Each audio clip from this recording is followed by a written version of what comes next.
अच्छा, welcome to the another chart revision. आज हम इंटरनेशनल टैक्स का चार्ट रिवीजन करने जा रहे हैं। टॉपिक है DTAA, double taxation avoidance agreement. International tax पढ़ते वक्त ये एक टॉपिक जरूर आता है, तो आइए बढ़ते हैं आगे। DTAA का बेसिक्स क्या है, देखिए एक बात समझ के चलिए। DTAA दो तरीके के होते हैं, एक जिसमें बायलैटरल रिलीफ मिलता है, दूसरा जिसमें यूनिलैटरल रिलीफ मिलता है। अब ये बायलैटरल रिलीफ क्या होता है? अगर किसी कंट्री के साथ इंडिया का कोई अग्रीमेंट है, DTAA है, तो इसमें अग्रीमेंट में जो लिखा है वो रिलीफ हम प्रोवाइड करते हैं, इसे हम कहते हैं बायलैटरल रिलीफ, राइट।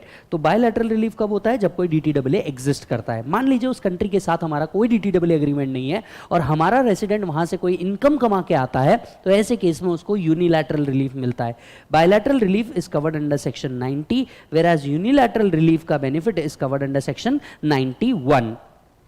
आते हैं सबसे पहले एक थ्योरी का क्वेश्चन जो इनकम टैक्स बहुत बार पूछता है। सेक्शन 90 में power to enter into any agreement with any country. सबसे पहले किसी भी कंट्री के साथ हम कोई DTAA का अग्रीमेंट बना सकते हैं, ऐसा पावर आता ही कहां से है? इंडिया किसी दूसरी कंट्री या स्पेसिफाइड टेरिटरी के साथ DTAA अग्रीमेंट बना सकता है। किन पर्पसेस से बना सकता है, आइए पढ़ते हैं। द सेंट्रल गवर्नमेंट में enter into an agreement with government of any country outside India or specified territory for granting relief in respect of income which has been paid both income tax under this act and income tax in foreign law। तो उनको double tax का benefit provide करने के लिए जो उसने वहां भी पे किया और इंडिया में भी पे कर रहे हैं। For avoidance of double taxation under the act and under the corresponding law for the timing in force without creating opportunity for non taxation। उनको डबल टैक्सेशन अवॉइडेंस से रिलेटेड क्या किया जा सकता है? कई प्रोविजंस बनाए जा सकते हैं। एक्सचेंज ऑफ इंफॉर्मेशन, दोनों कंट्री एक दूसरे के साथ टैक्स इंफॉर्मेशन एक्सचेंज के लिए ये अग्रीमेंट बना सकती है। या फिर मान लीजिए देश से बाहर कोई व्यक्ति चला गया है, तो उनसे टैक्स रिकवरी के लिए भी क्या किया जा सकता है? अग्रीमेंट बनाया जा सकता है। तो भैया अग्रीमेंट किन किन चीज़ों के लिए होता है? डबल टैक्सेशन से प्रोविजन बनाने के लिए, डबल टैक्सेशन के रिलीफ प्रोवाइड करने के लिए, इंफॉर्मेशन एक्सचेंज करने के लिए एंड इनकम टैक्स रिकवरी के लिए क्या किया जा सकता है? अग्रीमेंट बनाया जा सकता है। अब इस अग्रीमेंट में क्या पॉसिबिलिटीज बाहर आती है? पहला, अगर ऐसा कोई अग्रीमेंट बनता है किसी भी कंट्रीज के साथ, तो पहली पॉसिबिलिटी होती है इनकम कोई भी एक ही कंट्री में टैक्स किया जाएगा या फिर दोनों भी कंट्री उसे एग्जम्प्ट कर देंगे। इस मेथड को हम कहते हैं exemption method under DTAA। Exemption method में क्या होता है? कोई भी एक ही कंट्री टैक्स लगाएगा एज पर द अग्रीमेंट, या दोनों कंट्री उसको क्या कर देंगे? एग्जम्प्ट कर देंगे। यस, फॉर एग्जाम्पल जैसे डिप्लोमैट्स की जो सैलरी होती है, फॉरेन डिप्लोमैट्स की सैलरी इंडिया में एग्जम्प्ट होती है, वेराज इंडियन डिप्लोमैट्स की सैलरी फॉरेन में एग्जम्प्ट होती है। तो यहां पे दोनों कंट्री ने एग्जम्पशन प्रोवाइड किया under the exemption method of DTAA। दोनों ने बायलैटरल एग्रीमेंट किए, दोनों ने एग्जम्पशन किया। दूसरा होता है it will be taxed only in one country, किसी भी एक कंट्री में टैक्स कलेक्ट किया जाएगा।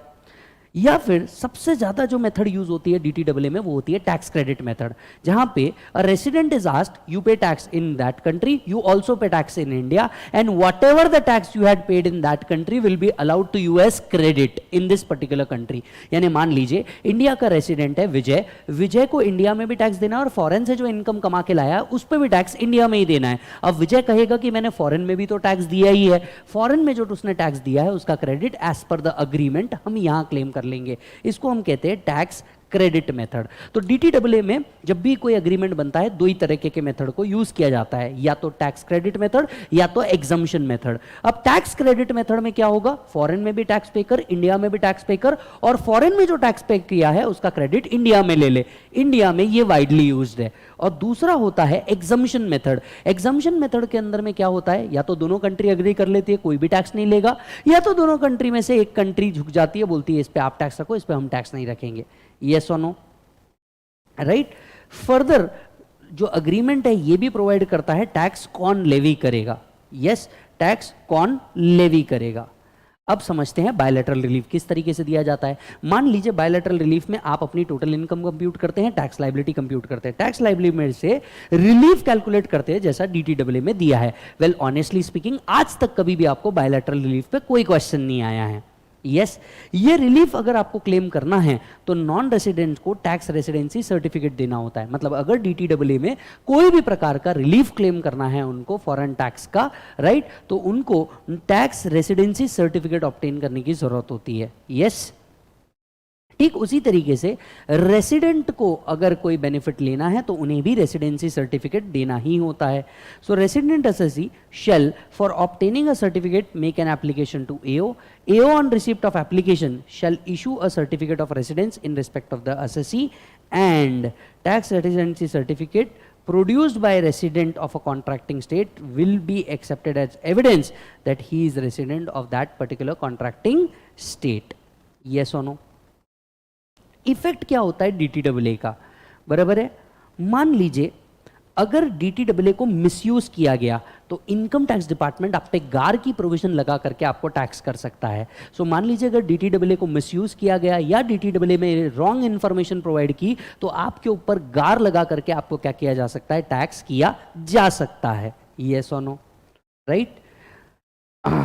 मान लीजिए एक्ट में कुछ और लिखा है और डीटीडब्ल्यूए में कुछ और लिखा है, क्या फॉलो करेंगे. जनरली अगर उस कंट्री के साथ हमारा डीटीडब्ल्यूए है तो प्रोविजन इन द एक्ट और provision in DTWA whichever is more beneficial to SSC is applicable. मतलब मान लीजिए एक्ट में लिखा है किसी पर्टिकुलर ट्रांजैक्शन का टैक्स रेट है 10%, वेराज डीटीडब्ल्यूए 8% देता है तो 8% के हिसाब से उस टैक्स को लगाया जाएगा. हालांकि अगर फॉरेन कंपनीज का टैक्स रेट ये ज्यादा है डोमेस्टिक कंपनी से तो इसे लेस बेनिफिशियल नहीं माना जाता, वो अप्रोप्रिएट ही माना जाता है. And foreign company has to pay the tax at 40% only. Foreign company has to pay the tax at 40% only. सबसे ज्यादा जो प्रैक्टिकली आपको एग्जाम में पूछा जाता है वो है यूनिलैटरल रिलीफ. यूनिलैटरल रिलीफ क्या किया जाता है, क्वेश्चन किस तरीके से होता है. क्वेश्चन बताता है कि मान लीजिए कोई पर्टिकुलर पर्सन है, राइट, इसने अपनी इनकम इंडिया से भी कमाई है, फॉरेन से भी कमाई है, लेकिन हमारे पास उस कंट्री का कोई डीटीडब्ल्यूए नहीं है और बताया जाता है कि फॉरेन में या तो इतना परसेंट टैक्स पे किया है या इतना अमाउंट टैक्स पे किया है. और आपको क्लियर कट प्रॉब्लम में बोला जाता है, आप मॉड्यूल ओपन करके देखेंगे जितने क्वेश्चन है सब यूनिलैटरल पे ही है, राइट, कि हमारा उस कंट्री के साथ कोई डीटीडब्ल्यूए नहीं. यहां जो टैक्स आप निकालते हैं ये कुछ स्टेप्स के थ्रू निकालते हैं. स्टेप नंबर 1, सबसे पहले आप टोटल इनकम निकालेंगे इंक्लूडिंग फॉरेन इनकम, बराबर है. तो आपकी टोटल इनकम निकलेगी इंक्लूडिंग फॉरेन इनकम. इस पे आप टैक्स कैलकुलेट करेंगे including surcharge and cess if any. फिर आप कैलकुलेट करेंगे average rate of tax in India. वो कैसे निकालेंगे, जो टैक्स आया that is in step 2 divided by step 1 that is total income into 100. Average rate of tax in India निकल गया. फिर आप निकालेंगे average rate of tax in foreign. Foreign का एवरेज रेट ऑफ टैक्स निकालेंगे. वो कैसे निकालेंगे, या तो टैक्स रेट दिया है तो वही ले लो, और टैक्स रेट नहीं दिया है तो कितना टैक्स पे किया होगा ये तो जरूर दिया होगा, तो foreign tax paid divided by foreign income into 100 कर लो. तो चलो वापस से step number 1 Indian income plus foreign income दोनों ले लो. स्टेप नंबर 2 इंडियन रेट के हिसाब से उसके ऊपर टैक्स निकालो. Step number 3 average rate of tax निकालो in India, that is step 2 divided by step 1 average rate of tax मिल गया. फिर निकालो average rate of tax in foreign, that is foreign tax divided by foreign income into 100. अब आपको क्या करना है, आपको रिलीफ मिलेगा average rate of tax in India, average rate of tax in foreign which ever is lower. Average rate of tax in India that is step number 3, average rate of tax in foreign that is step number 4. इनमें जो भी lower रहा वो आपको क्या मिलेगा, relief मिलेगा into foreign income. Foreign income into lower rate, ये आपका रिलीफ है. Final tax liability minus relief कर देना, आपका फाइनल टैक्स पेएबल आ जाएगा. आपका फाइनल टैक्स पेएबल आ जाएगा.